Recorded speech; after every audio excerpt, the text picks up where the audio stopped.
de la patience, donc,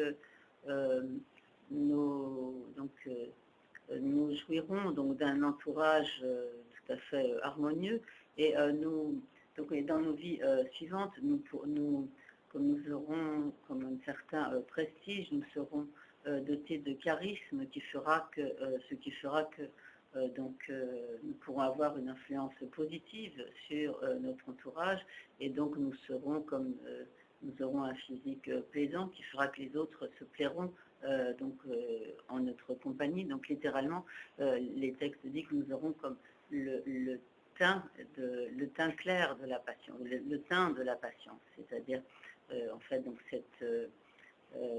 cette harmonie qui émanera de nous et fera que les êtres que nous réunirons, les êtres aisément en notre compagnie et vivront en harmonie avec notre entourage.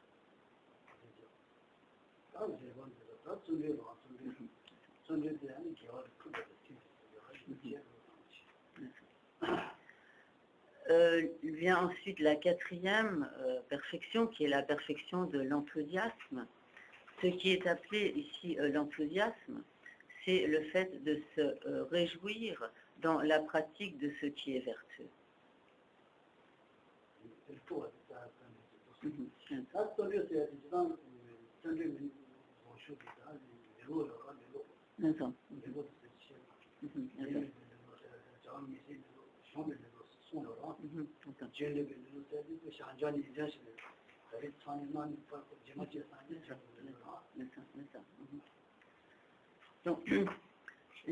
Donc cet enthousiasme est ce qui s'oppose à la paresse, et il y a donc diverses formes de paresse, notamment une forme de paresse qui consiste en procrastination, qui suppose que par laquelle donc continuellement nous remettons à plus tard la pratique du dharma.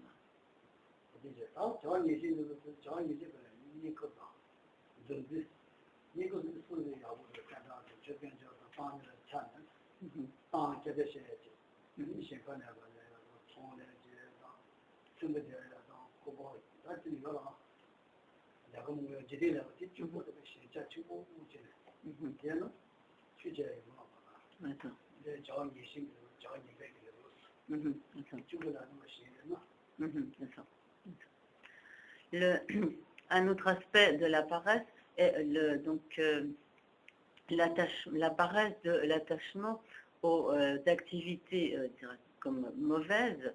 Donc, ce qui est signifié par ces activités mauvaises, ce sont toutes les activités mondaines, quels que soient les travaux dans lesquels donc, nous nous investissons, en étant attachés simplement aux gains, aux honneurs, aux bénéfices matériels que l'on peut tirer de toutes ces activités, que l'on travaille la terre ou que l'on travaille de quelque manière que ce soit.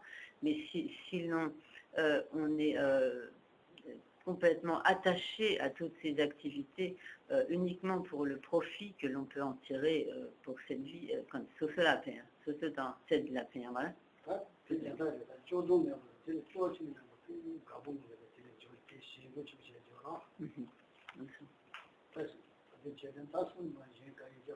Là.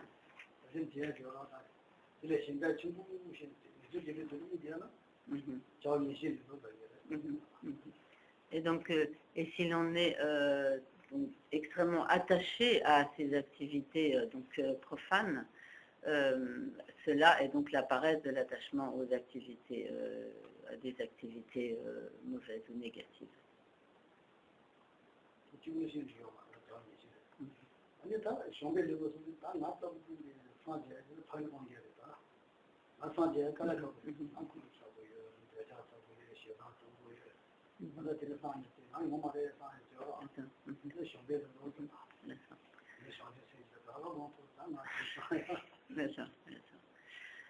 La troisième forme de paresse est donc la paresse du découragement ou de se mésestimer en quelque sorte, en se disant, mais j'ai vraiment trop de défauts, j'ai beaucoup d'attachement, beaucoup de colère, comment est-ce que jamais je ne pourrais obtenir l'état de Bouddha, je suis trop égoïste, pardon, jamais je ne pourrais développer l'esprit d'éveil, etc. Là. Ou alors je ne suis pas assez intelligent, donc je ne pourrai jamais progresser, etc. Donc en fait, cette forme de découragement ou de sous-estimation de soi-même est une forme de paresse.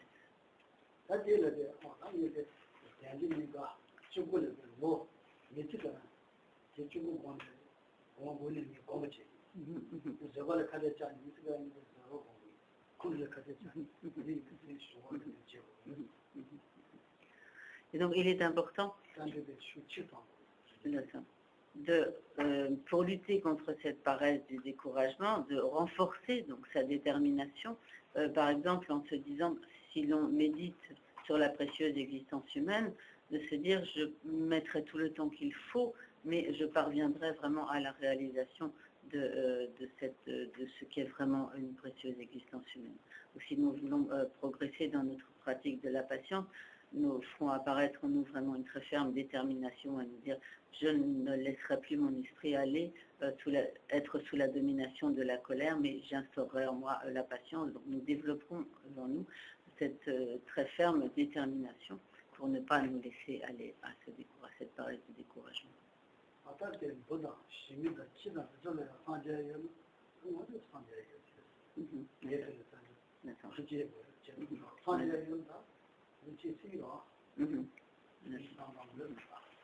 Donc il est important de toujours se rappeler que nous avons en nous le potentiel de l'obtention de l'état de Bouddha. Ce potentiel, même si il est également présent même chez les animaux, même si dans la condition animale il ne peut pas être actualisé, mais nous nous dirons, mais par conséquent, même si les fourmis, les chiens et les chats ont le potentiel de l'état de Bouddha, de la bouddhéité, alors il n'y a pas de raison que moi, qui suis à présent un être humain, je ne puisse pas progresser sur le chemin vers l'état de Bouddha. Et donc, il y a trois formes d'enthousiasme qui s'opposent à la paresse. Il y a ce qui est appelé tout d'abord comme l'enthousiasme armure.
Cet enthousiasme, cette forme d'enthousiasme qui est appelée donc l'enthousiasme armure, est comparé donc à une armure dans la mesure où il nous permet de nous protéger donc de la paresse et de faire que nous ne sommes pas atteints par la paresse.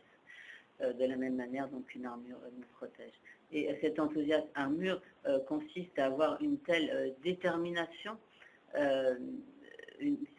une détermination telle que l'on se dise si pour le bien d'un seul être, je dois souffrir pendant des temps incommensurables, je suis prêt à accepter toutes ces souffrances, ne serait-ce que pour accomplir le bien d'un seul individu. Même par exemple dans le texte du Lama Chepa, de l'Angkor Puja, l'offrande au maître, il est dit, donc même si pour le bien d'un seul être, je dois demeurer pendant des cycles cosmiques dans les tortures des enfers incessants, donc du pire des enfers, je suis prêt à y demeurer pour le bien d'un seul être. Donc, c'est là.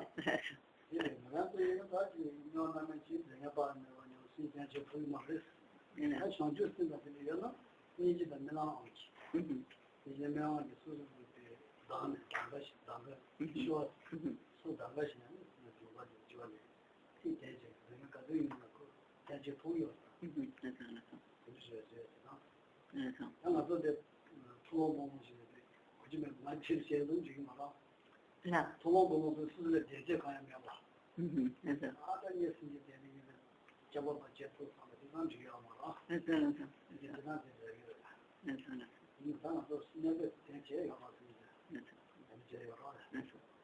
Donc, bien sûr, à présent, si nous-mêmes nous renaissions dans les enfers, nous n'aurions pas la capacité d'agir vraiment pour le bien des êtres. Mais une fois que l'on a vraiment développé l'esprit d'éveil, alors on prend renaissance, non pas poussé par la force des karmas, comme c'est le cas pour les êtres ordinaires que nous sommes, mais à ce moment-là, les bodhisattvas prennent renaissance par la force de leur compassion, ils prennent renaissance librement, donc par compassion, et à ce moment-là, même s'ils renaissent donc, dans les enfers, c'est pour agir pour le bien des êtres.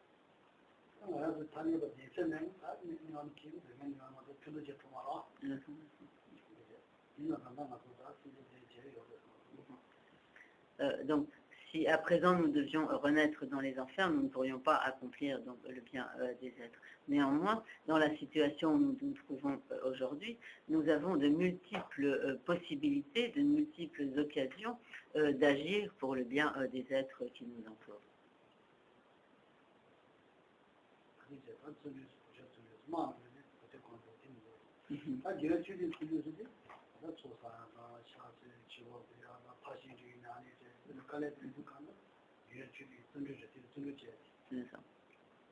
Donc, la deuxième forme d'enthousiasme est donc l'enthousiasme à l'accumulation des actions vertueuses, des dharmas vertueux, et donc cela inclut toutes les pratiques vertueuses, donc lorsque l'on fasse des prosternations, des offrandes, diverses pratiques que l'on médite, que l'on s'applique à la méditation, à la pratique des perfections, etc. Donc tout cela, cet enthousiasme s'applique donc à toutes ces formes de pratiques vertueuses.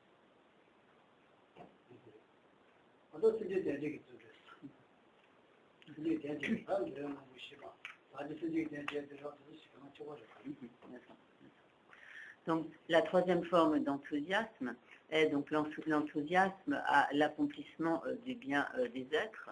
Donc, cela rejoint ce que Geshe-la a dit précédemment.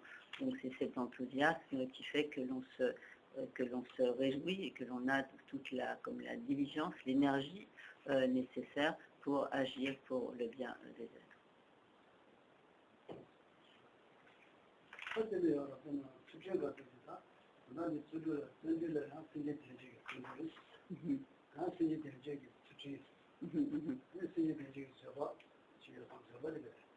C'est bon, on connaît.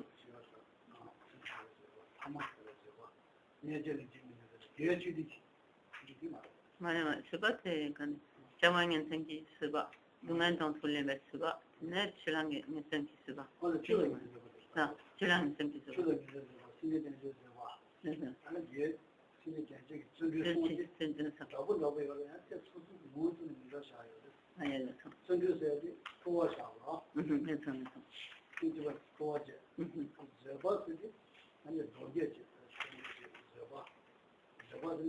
Chilang Senki Suba, c'est là? Deux. L'attends.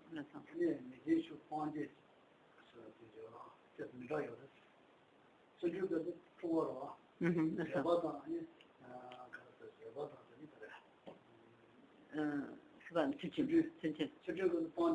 Pande, l'attends. Allez, un, deux. Anchoa, l'attends.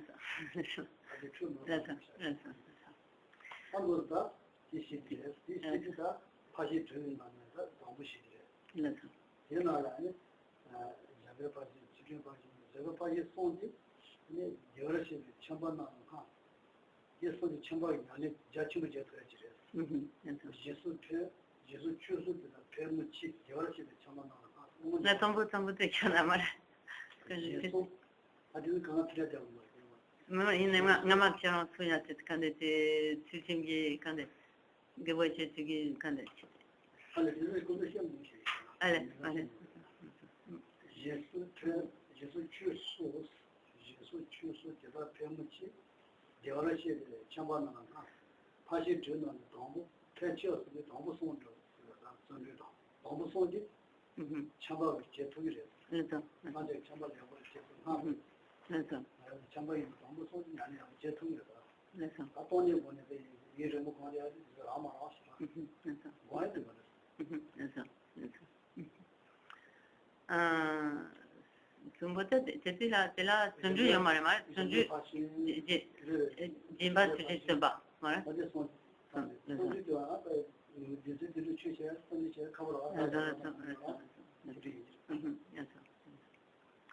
Donc à propos donc, de ces perfections, nous avons vu donc, les 4 premières. Et le Bouddha donc, a précisé que donc, la pratique des 3 premières perfections, à savoir donc, la générosité, l'éthique et la patience, est tout particulièrement adaptée et appropriée pour les laïcs. Pour ce qui est des autres perfections, bien sûr, ça ne veut pas dire que les laïcs ne doivent pas s'y appliquer ou ne doivent pas les pratiquer. Néanmoins, dans la condition de laïc, il est plus difficile de les mettre en œuvre d'une manière très approfondie. Par exemple, de consacrer beaucoup de temps à la méditation sur la vacuité, etc. Lorsque l'on est impliqué dans une vie de laïc, cela est plus difficile.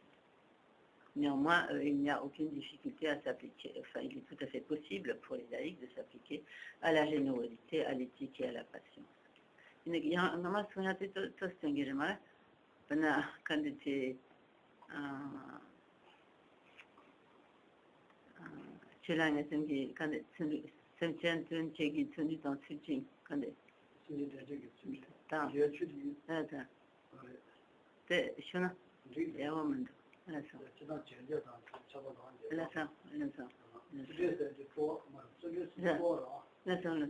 sendu de choa che ani pond la sa do ani pond la sa donc Geshe-la avait dit précédemment, peut-être c'est pas la peine de rentrer dans ces détails, mais je vais un petit peu insister parce que donc il y a dans l'éthique la patience et l'enthousiasme. Il y a chaque fois des subdivisions qui se ressemblent d'une certaine manière, à savoir il y a d'une part l'éthique de l'accomplissement, l'éthique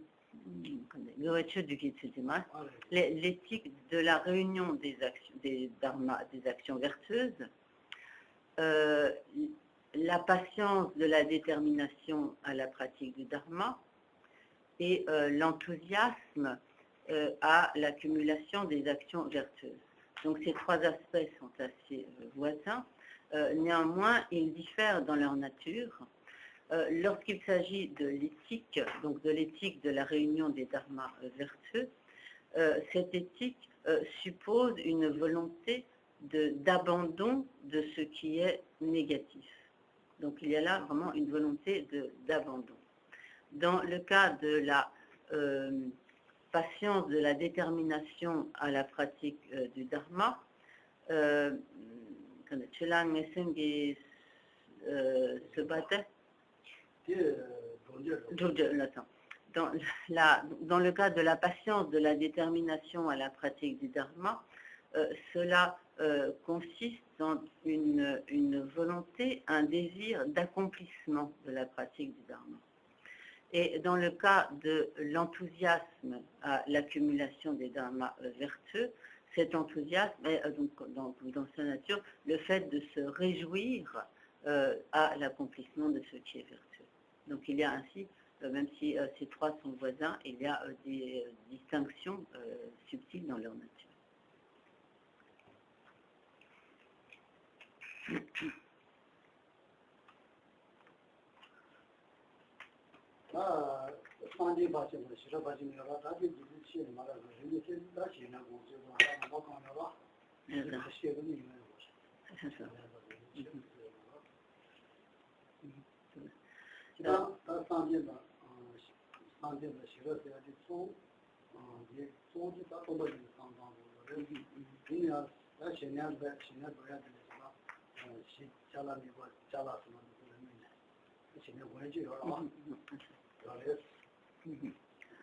Donc, pour ce qui est ensuite des deux dernières perfections, la perfection de la concentration, la perfection de la sagesse, donc Geshe-la va juste en dire donc, quelques mots.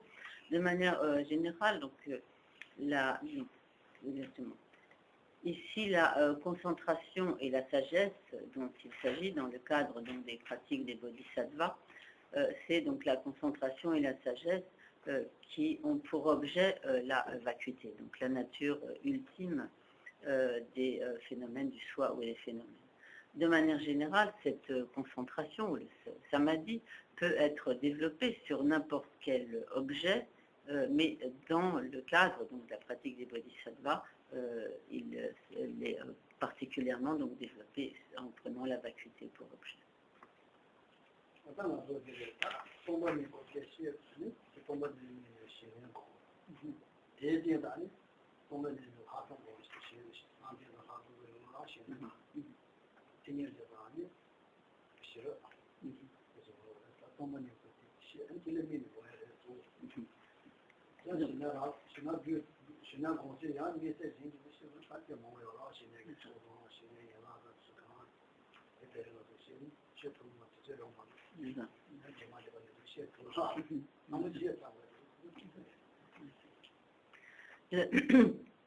Donc à présent, Geshe-la va donner quelques explications à propos donc, de la sagesse qui réalise la vacuité, qui réalise le non-soi, donc de façon à ce que nous puissions comprendre que donc, lorsque l'on s'applique au développement du samadhi, c'est essentiellement donc sur la concentration qui a pour objet ce non-soi.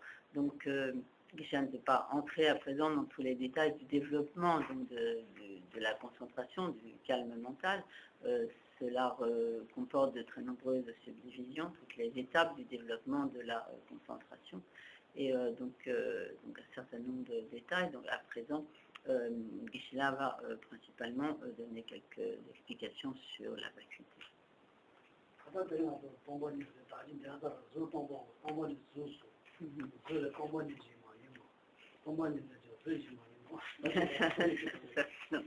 Comme nous l'avons dit donc aujourd'hui, lorsque nous lisons le sutra de la perfection, le sutra de la sagesse parfaite, donc la forme est vide, la vacuité est la forme. En dehors de la forme, il n'est pas de vacuité. En dehors de la vacuité, il n'est pas non plus de forme. Donc tout cela se réfère donc à la nature de la vacuité.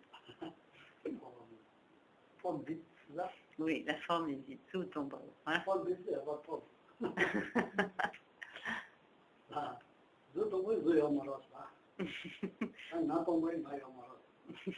Donc, est-ce que cela veut dire que il n'y a pas de forme? Lorsque nous disons la forme est vide, est-ce que cela veut dire il n'y a pas de forme? Ou lorsque nous disons le moi est vide, est-ce que cela veut dire il n'y a pas de moi? Après, forme. Il y a une forme. Forme vide. Après, il y a une forme. C'est vrai, il y a un mal. Il y a un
mal. Donc, Donc dans le texte du Sutra de la Prajnaparamita, donc lorsque nous disons la forme est vide et le vide est forme, nous pouvons également dire cela de la même manière par le je ou le moi est vide et le vide est moi ou le vide est je ou soi. En fait, donc nous pouvons extrapoler cela et à tous les existants, la forme ou quoi que ce soit, donc tout existant est vide et le vide est également tel existant, pris en référence. Qu'est-ce que cela signifie? Donc de manière générale, la manière, pour reprendre l'exemple du moi, le moi nous apparaît d'une certaine manière, mais en fait il n'existe pas tel qu'il nous apparaît. Et donc son mode d'existence, son véritable mode d'existence est autre que celui selon lequel il nous apparaît. Comment le moi nous apparaît-il, cette apparence qui n'est pas son véritable mode d'existence? Le moi nous apparaît comme s'établissant de lui-même, comme ayant une existence quasiment concrète, comme tangible, et comme s'il existait en toute indépendance, indépendamment des agrégats psychophysiques. Mais en fait, le je n'existe pas du tout de la manière dont il nous apparaît, et au contraire, il existe en dépendance, il existe en dépendance des agrégats psychophysiques qui sont sa base de désignation, et il ne peut pas exister indépendamment de ces agrégats psychophysiques qui sont la base sur laquelle ce moi est désigné. Donc lorsqu'il est dit le moi, si nous disons donc le moi, comme il est dit dans le texte, par exemple, la forme est vide, si nous disons le moi est vide, cela signifie que le moi est vide d'existence inhérente, d'une existence indépendante, d'une existence qui serait indépendante des agrégats psychophysiques qui sont en fait sa base de désignation. Et lorsqu'il est dit que donc, le vide est moi, donc comme il est dit que le vide est la forme, le vide est forme, cela explique le fait que c'est parce qu'il y a le vide, c'est-à-dire le vide d'existence inhérente, parce que les phénomènes existent donc en dépendance, ils existent bien, et c'est parce qu'ils sont dépendants, parce ils existent en interdépendance ou en dépendance, qu'ils existent effectivement. C'est pourquoi il est dit, donc d'une part, ils sont vides d'existence inhérente, et c'est grâce à cette absence d'existence inhérente qu'ils peuvent exister.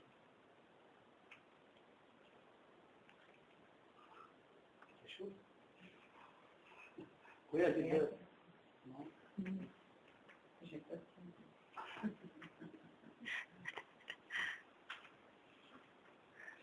recommence tout ça. Bon, ça viendra petit à petit, mais c'est pas bon. Je vais essayer de répéter, donc peut-être avec des mots un tout petit peu différents. Donc, donc comme Geshe-la l'a expliqué, le moi nous apparaît comme existant un peu comme un tout, comme s'établissant de lui-même en toute indépendance. Or, il n'existe pas de la manière dont il nous apparaît, parce qu'il est le moi n'existe qu'en dépendance, il est désigné, il est une dénomination, une désignation à laquelle nous procédons sur la base, par exemple, la base du corps ou la base de l'esprit, nous appliquons une certaine désignation, et le moi n'existe que de cette manière, et pas d'une manière comme autonome, indépendante, comme tangible, concrète, telle qu'il nous apparaît. Donc, je crois que 2 jours, ça c'est beaucoup. Non, faut prendre le temps. Ça demande de temps, j'ai pas y avoir autant. Ça viendra plus tard. Je comprends après 1 mois, 2 mois, 10 mois. Non, beaucoup. Juste quoi,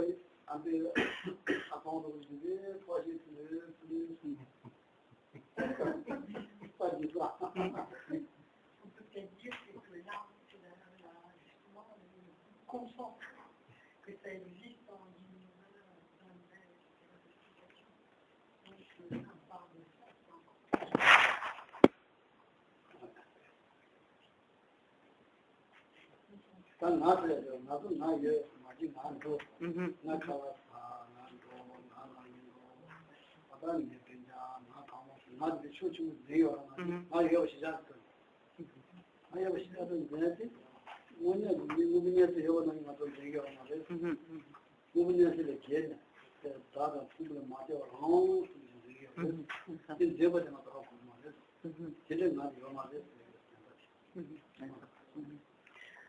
ça. Lorsque nous disons je vais à tel endroit, je mange, ou j'ai mal, ou je suis fatiguée, etc., ou lorsque nous disons ma famille, mes amis, mes parents, etc., à ce moment-là, le moi que nous saisissons,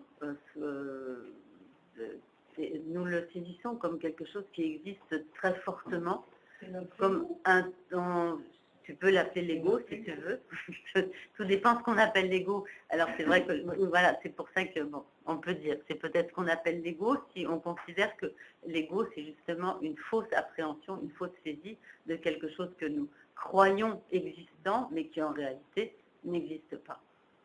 Donc, voilà. Voilà.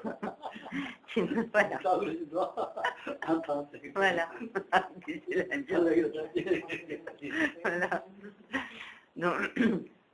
Donc nous avons en fait le sentiment à ce moment-là que ce je ou cet ego, disons, existe comme très fortement, en toute indépendance, sans dépendre de quoi que ce soit.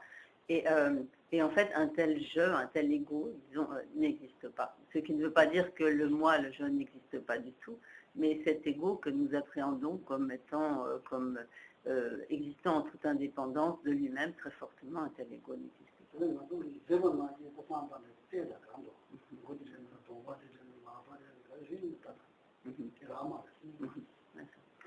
Et de quelle manière devons-nous procéder donc, dans notre réflexion? Donc cet ego, disons, très fort que nous saisissons, alors il importe de se demander, mais où existe-t-il? À ce moment-là, nous le recherchons partout dans notre corps, voir si nous allons le trouver quelque part dans le corps, nous le recherchons dans notre esprit, voir si nous allons le trouver dans notre esprit. Or, comme un tel ego n'existe pas, finalement, nous ne le trouvons pas, ce qui nous permet d'arriver à conclure que cet ego très fort, indépendant, autonome que nous saisissions, en réalité n'existe pas.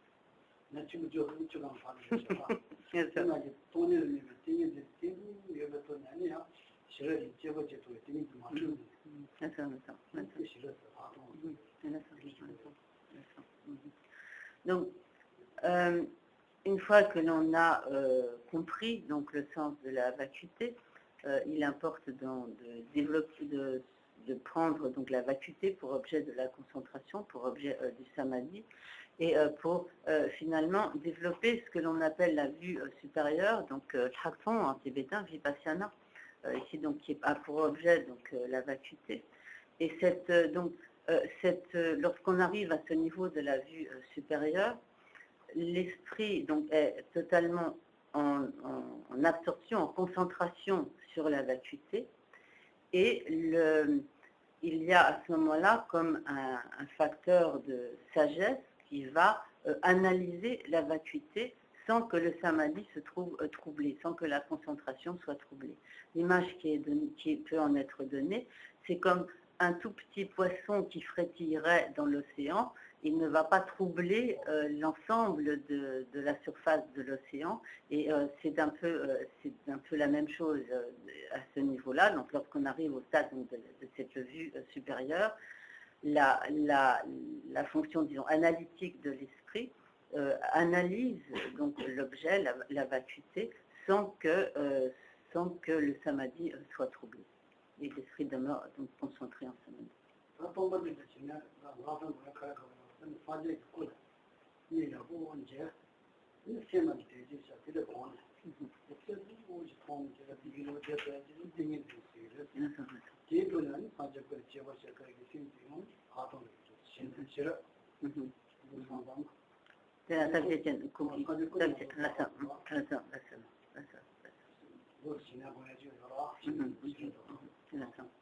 Donc, il est également possible de développer cette vue supérieure en prenant, par exemple, au départ, par exemple, la représentation du corps du Bouddha, donc de développer le calme mental, donc le samadhi, en prenant pour objet donc le corps du Bouddha. Et une fois que l'on a atteint vraiment la réalisation du calme mental, que l'esprit est capable de demeurer sans aucune distraction et avec stabilité, fermeté sur son objet, de mettre en œuvre cette fonction analytique de l'esprit qui va analyser certains détails, par exemple du corps du Bouddha, sans que la concentration ne soit troublée. Et de cette manière, on parvient également à la vue supérieure.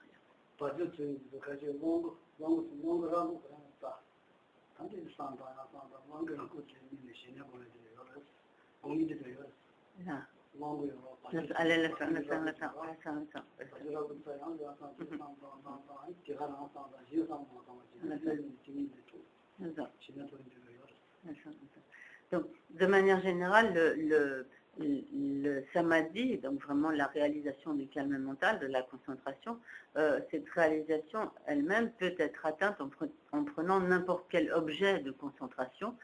Par exemple, certains peuvent développer ce samadhi en prenant pour objet de la concentration la corne d'un bœuf. C'est un exemple qui est là.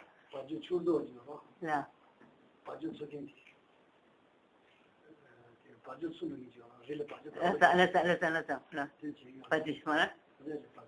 Là. Quand tu t'es décrié. Allez. Donc, par exemple, il est dit que certains, comme Bouvier, donc il est dit que certains donc, ont ainsi réalisé le samadhi en prenant pour objet de leur concentration donc la corne d'un bœuf.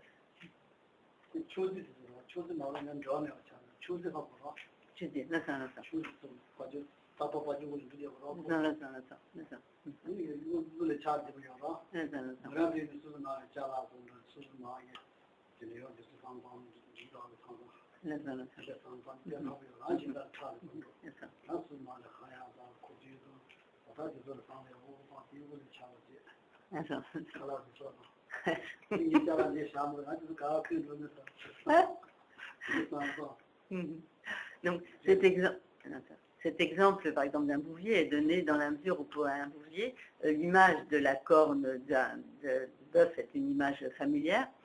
Donc de la même manière, en fait, nous pouvons aussi nous entraîner à développer le samadhi sur sur l'image de n'importe quel objet familier, même peut-être sur une casserole ou sur une assiette.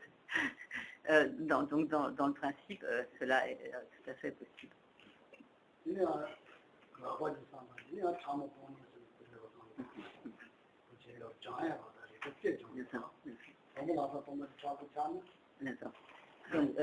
Mais cela, donc, c'est en quelque sorte une étape d'entraînement.